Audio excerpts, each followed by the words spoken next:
Drug Courts in America, Moving from Punishment to Treatment. A presentation by Rebecca Brogan, Deborah Cobb, Fred Colon, Gatara Hecht, and Lauren Woolery. Substance use has been common in our country for many years. In the mid-1800s, what many consider the first major drug epidemic began. At that time, there were no laws concerning drug manufacturing, distribution, or use. Cocaine and opiates were being marketed as over-the-counter cure-alls. Cocaine could be found in fizzy, refreshing drinks that cured headaches and increased energy, and in toothache drops that relieved pain in adults and children. Opiates, including morphine, heroin, and codeine, were used to cure your pains, stop your cough, and calm your nerves. At the same time, Chinese immigrants that came to work on the railroads and in gold mines brought with them their tradition of opium dens. Within 20 years, those considered part of the sporting class began to frequent these dens, and by 1890 they were commonplace across the country. Due to the addictive nature of these substances, misuse and dependence spread across the country. Public health officials estimated that by 1900, 250,000 Americans, or about 1 in 300, were dependent on heroin, and just slightly less, about 200,000, were dependent on cocaine. Two efforts began to focus on solving the issue of substance use. One focused on treating the dependence, and one sought to control it through legislation. President Taft declared the first war on drugs, and Congress passed laws like the Pure Food and Drug Act and the Harrison Narcotics Act of 1914 in an effort to control the import and distribution of opium and coca products. Local ordinances outlawing opium dens were enacted, and heroin was made illegal. These laws led to a decrease in use, but they led to an increase in our prison population. By 1925, half of the prisoners in the federal penitentiary at Leavenworth were narcotics law violators. These efforts appeared successful, and by the beginning of World War II, drugs had virtually disappeared from the country. This success was short-lived, and drug use was on the rise again by the early 1950s. The 1950s ushered in the beginning of the counterculture, and drug use became a marker of status and nonconformity. This movement continued into the 1960s, and musicians sang about the joys of using heroin, cocaine, and LSD. Once again, lawmakers acted by passing legislation to control use. This time, they enacted laws imposing mandatory sentencing for narcotic offenses. The first laws were authored by Congressman Hale Boggs of Louisiana and mandated 2 to 5 year sentences for first-time offenders, 5 to 10 year sentences for second-time offenders, and 10 to 20 year sentences for third-time offenders. Then, in 1954, President Eisenhower declared the Second War on Drugs, and the Bureau of Drug Abuse Control and the Bureau of Narcotics and Dangerous Drugs were created. Then they raised the mandatory sentences to 2 to 10 years for first-time offenses, 5 to 20 years without parole for second-time offenses, and 10 to 40 years without parole for third-time offenses. At the same time, the drug treatment movement began to gain ground. Most of the early treatment efforts were focused on alcoholism. Treatment facilities like Pioneer House, Hazleton, and Wilmar State Hospital were opened to help those dealing with addiction, and self-help groups like AA were developed. Later, these efforts evolved to include treatment for the misuse of narcotics. In the beginning, these efforts tended to view substance use disorder as a moral failing that a person must work to correct. Even with the focus on treatment and the increased laws, substance use continued throughout the country, and by the 1970s, Nixon had declared drug abuse to be public enemy number one. He dramatically increased the size and presence of federal drug control agencies and pushed through measures that increased mandatory sentencing and allowed no-knock warrants. The DEA was created in 1973 to enforce drug laws, and the White House Special Action Office for Drug Abuse Prevention was created to focus on treatment. Once again, these policies did little to decrease drug use, but increased the prison populations in our country dramatically and created a major burden on the judicial system. Law enforcement agencies, courts, and penal systems were overloaded with the influx of drug users. Judges regularly saw the same offenders for the same cases over and over again, as low-level offenders were released on probation due to crowded jails, only to be rearrested again. A group of judges, prosecutors, and public defenders in Miami-Dade decided to try something different to stop this revolving door of offenders, and developed and implemented the first drug court system in 1989. The idea behind drug court was simple: to combine the coercive power of the judicial system with the rehabilitative power of treatment options. These voluntary programs provide offenders with intense court supervision, mandatory drug testing, substance abuse treatment, and other social services as an alternative to incarceration. They encourage participants' compliance and impose sanctions on those who fail to comply.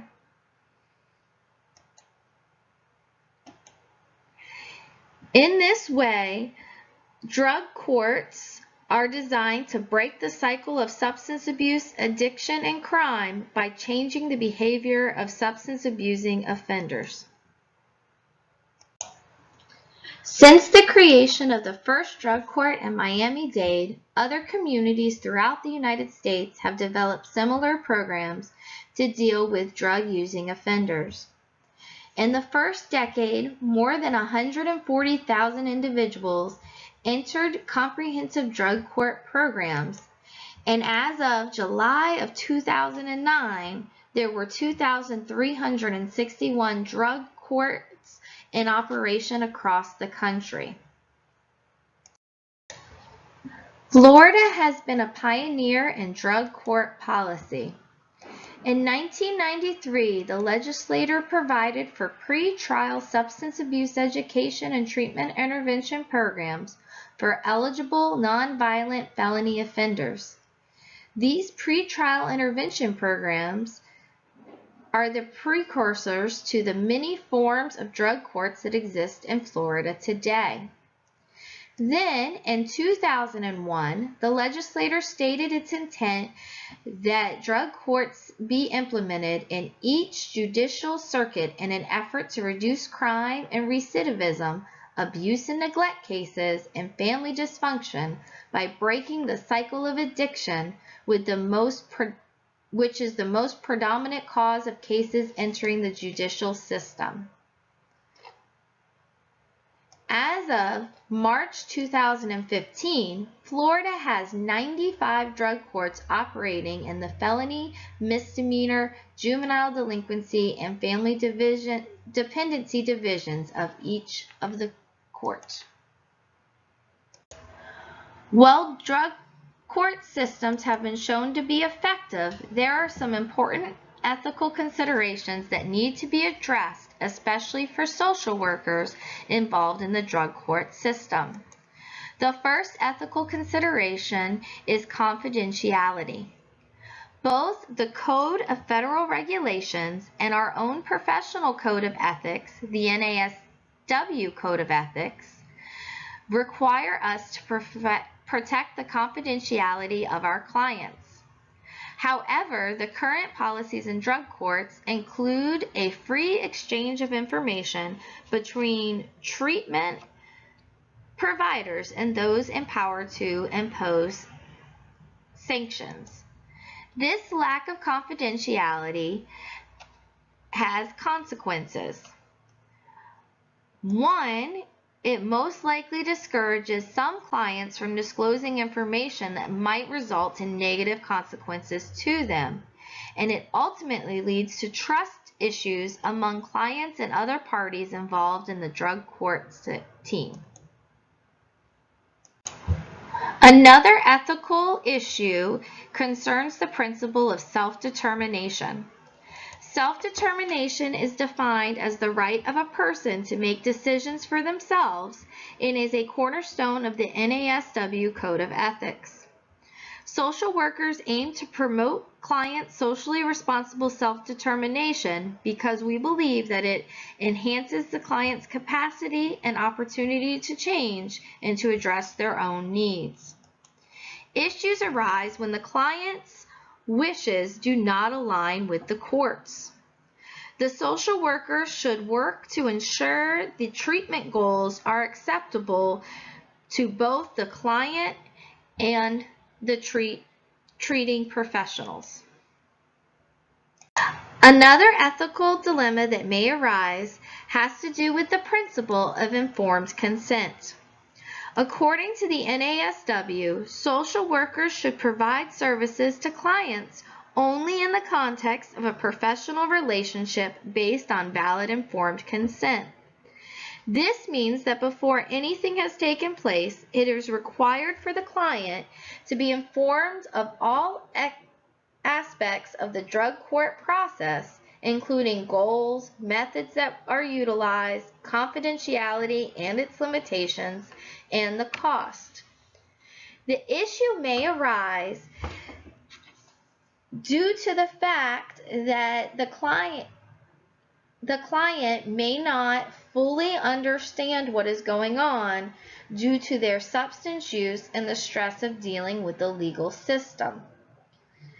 The social worker must work to ensure that the client understands the process, even with these limitations.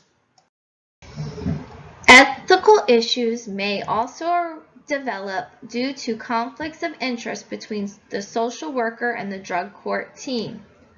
Conflict of interests also arise when actions are affected by one of the parties' political, financial, business, property, or personal interests.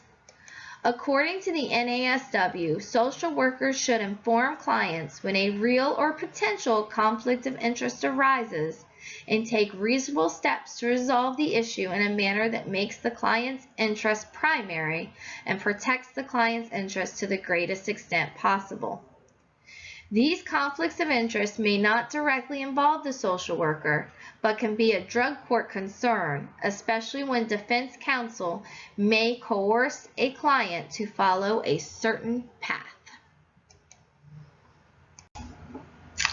In addition to these ethical issues, there are also social justice issues within the drug court system.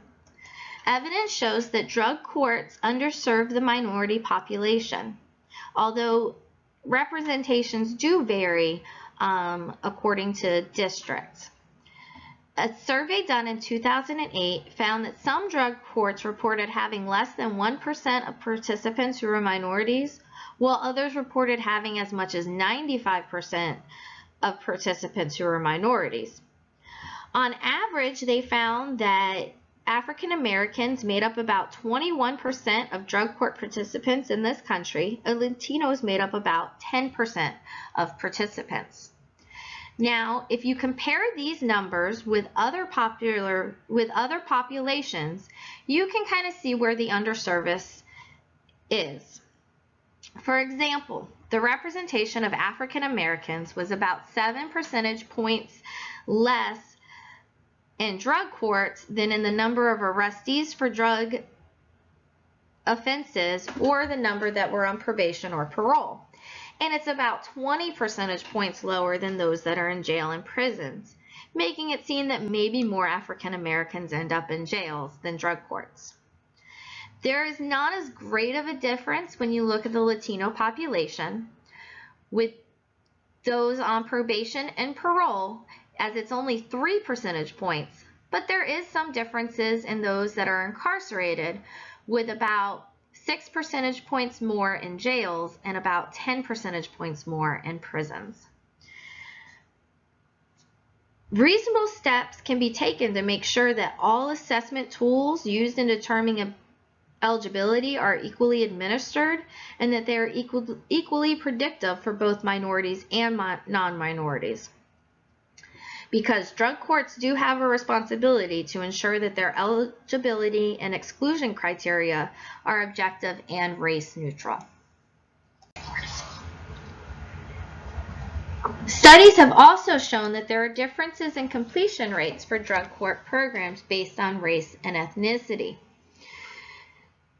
This is not true for all communities and all drug courts, but there does seem to be a trend that shows African Americans are less likely than their non-minority counterparts to complete drug court programs. Studies have shown that these differences may not be wholly due to race, but are influenced by other factors such as age, sex, socioeconomic status, or severity of addiction.